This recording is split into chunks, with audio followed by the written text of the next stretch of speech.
I've read and listened to a good deal of the opponent testimony from the officials of the Ohio Department of Health and various administrators of hospital systems. And the fundamental argument of theirs seems to be that they are the experts. They know what's best for us in regard to COVID because they are doctors or medical experts. And I think what they're overlooking is that this is not just a medical question. It's a question of what we value. In my testimony, the written, I encourage you to read if you have a chance, I try to stick to referencing doctors and scientists who are, so to speak, in the same camp as Dr. Vanderhoff, because they would presumably consider them credible.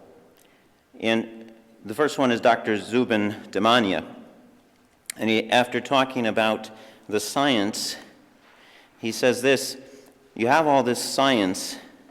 The question is, what as a culture, as a people, politically do you decide to do with it? And that is a value judgment. That's why when people say, follow the science, you can follow the science, you can get that data, but that doesn't actually make the decision for you. Okay, now I know the data, what do I value? Do I value education, schools, economy, poverty, hunger? Do I value as many lives saved from COVID as I can? These are the questions you have to ask. What we're not making is the value judgment. There may be elderly people who value more their grandchildren, being able to have a normal life in school, not to have to wear a mask all day in school, that they want to be able to spend time with their grandchildren, and they are okay with accepting the risk to themselves in order to do that. When the playgrounds were shut down last spring, I'm sure there were many grandparents who really didn't care. They would have been quite happy with their grandchildren being able to play on the playgrounds. I know some people that stayed away from church for a few weeks last spring because of concern over the virus, and they came back because they valued Mass and Holy Communion. I remember when the governor announced last year the shutdown, and the media did not report that there was an exception for churches. That announcement came Sunday afternoon. I remember one mother and her children practically in tears because they thought they would not be able to go to Mass and Communion. In these value judgments, in making those judgments, the people of Ohio are the experts because it's our lives. We're not the medical experts, but when it comes to judging the value, we are the experts. It's our lives that are affected.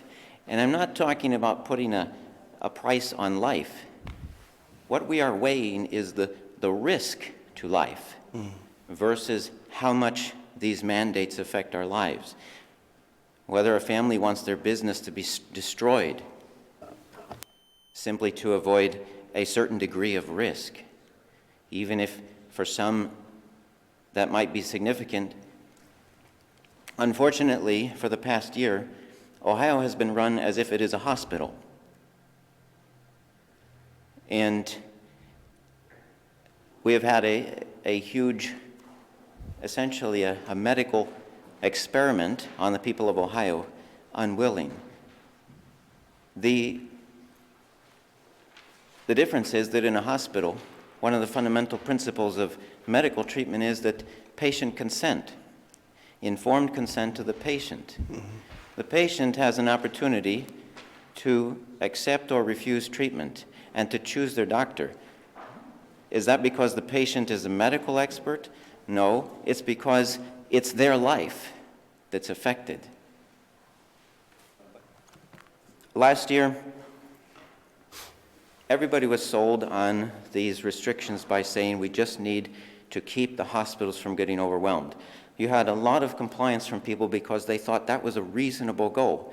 And somewhere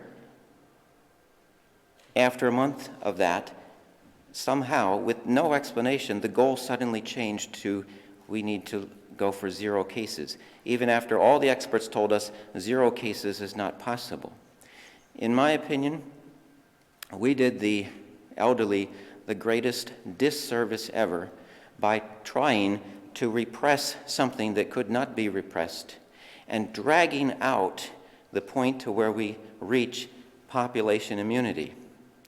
And that was all done to say, well, we're going to protect the elderly, and in the end, in the fall, we didn't. We had the same worse death count than Sweden by far.